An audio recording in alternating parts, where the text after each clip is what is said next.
Bon matin tout le monde, j'espère que tout le monde va bien. Je voulais faire un épisode ce matin, un suivi sur le prix de l'or de mon dernier Technical Sunday que j'avais fait en décembre passé, si je crois bien.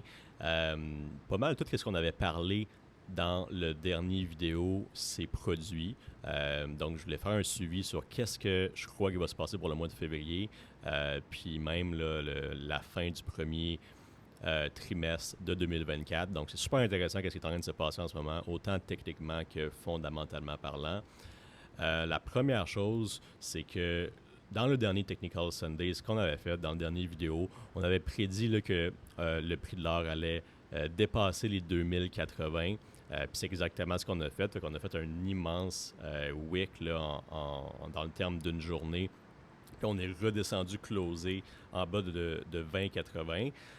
Puis ensuite de ça, comme un peu, pas comme prédit, mais c'était un peu évident qu'on allait commencer à bâtir une structure à ce niveau-là, comme c'est tout simplement la zone de résistance. C'est un gros key level comme sur le time frame d'année qu'on a touché trois fois. Donc ça, c'était la quatrième fois. Donc c'est vraiment un peu la zone du all-time high de l'or. L'or n'est jamais allé en haut de ça à part cette journée-là, ici. Donc, on peut estimer qu'il y a beaucoup de sell order. Donc, les banques, les hedge funds sont beaucoup positionnés dans cette zone-là, jusqu'à ce qu'éventuellement on le brise officiellement. Mais là, on ne l'a pas encore fait. Donc, c'était vraiment la quatrième touch. Donc, ce qu'on a commencé à faire, c'est bâtir une structure. Donc, un beau, ce qu'on appelle un head and shoulder, si on le veut bien. Là. Donc, première épaule, tête, deuxième épaule qui est un peu plus basse que la première épaule. On a commencé à bâtir cette structure-là, puis qu'est-ce qui s'est passé cette semaine? C'est qu'on est venu briser cette structure-là vers le bas. Donc, souvent, quand on voit ce type de structure-là arriver, on voit ça arriver souvent à la fin d'une tendance puis au début d'une nouvelle tendance. Okay? Donc, si c'est à la fin d'une tendance haussière, souvent ça va nous démontrer qu'on va probablement rentrer dans une tendance baissière. Puis fondamentalement parlant, qu'est-ce qui s'est passé aussi la semaine dernière, c'est que en fait, au niveau de la Federal Reserve et des taux d'intérêt aux États-Unis, on a gardé ça unchanged, donc inchangé. Puis, il y a eu beaucoup de données économiques, excusez-moi, qui nous ont, en fait, qui pourraient nous faire croire qu'on n'est pas prêt encore de baisser les taux. Probablement qu'on va peut-être le faire cette année, mais plus au niveau, en fait, plus au milieu de l'année et non au début de l'année comme qu'on pensait à la fin de l'année 2023. Donc ça, qu'est-ce que ça fait? C'est que, premièrement, en fait, lorsqu'on baisse les taux, ça donne plus d'incitatifs aux investisseurs d'investir dans des actifs, que ce soit l'or, le marché boursier, etc. Mais si on ne baisse pas les taux, puis on va un peu contre les expectations, donc les attentes du marché, ça fait un peu le contraire. Donc, si on aurait, par exemple, baissé les taux pour la première fois ce mois-ci, probablement que on aurait vu l'or là, en haut de 2100, 2120 dans un all-time high. Mais là, comme qu'on ne le fait pas, puis on repousse ça un peu, on pourrait prédire que fondamentalement parlant, il y aurait un peu moins de demande pour certains actifs comme l'or. Donc, ça expliquerait pourquoi que techniquement parlant, on rentrait ici dans une tendance baissière à court, moyen, long terme. Donc, ça, c'est l'explication fondamentale. Maintenant, on va rentrer dans le technique, super intéressant. Donc, on a brisé la semaine passée la structure vers le bas. Donc, on est venu créer un nouveau low par rapport au neckline, donc à la base de la structure du head and shoulder. Donc, à chaque fois qu'il y a un bris de structure, souvent, moi, qu'est-ce que je dis, c'est que les probabilités que les banques, les hedge funds qui font un peu du market manipulation vont vouloir aller reprendre une dernière position, en fait, à avoir le meilleur prix le plus haut possible dans le premier lower high, est quand même assez forte. Donc, c'est un peu ça qu'on est en train de faire ici. Donc, on est venu créer un premier low. On a bâti une structure même. On a commencé à bâtir de la résistance ici. En fait, excusez-moi, on a commencé à bâtir du support ici. Puis là, on vient de briser cette structure-là. Donc, qu'est-ce que je croirais vraiment à court terme, là? Donc, on parle vraiment d'aujourd'hui. Probablement un petit retest de ce key level-là ici à 19,95 jusqu'à ce qu'on remonte, retester notre neckline, là, notre fondation, support, résistance de la structure en daily. Donc, ça, c'est qu'est-ce que je crois qui va arriver là, c'est pas aujourd'hui ou demain. Donc, on est vraiment en train de faire ça en ce moment.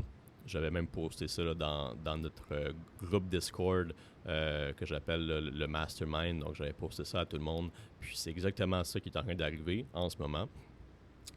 Prochaine étape, si on regarde un peu plus sur le daily time frame, parce que c'est ça que je veux vous montrer aujourd'hui. Donc, logiquement,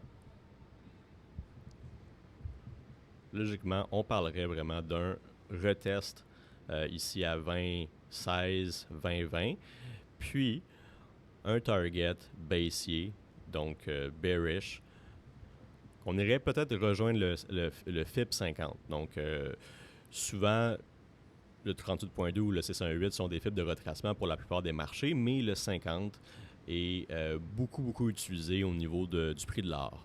Donc, c'est comme ça. Si vous faites du backtesting, vous regardez, vous étudiez un peu le marché technique de l'or, vous allez voir que le FIB 50 en général est un bon niveau de retracement. Donc, cette zone-là ici, qui est exactement en fait 19,50, serait une bonne zone de target à partir du moment où est-ce qu'on serait venu retester le neckline de la structure pour un premier mouvement baissier, un premier lower low.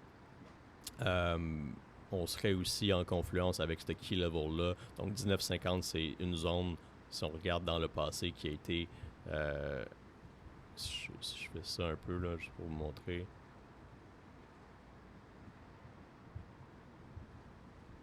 me donne la misère.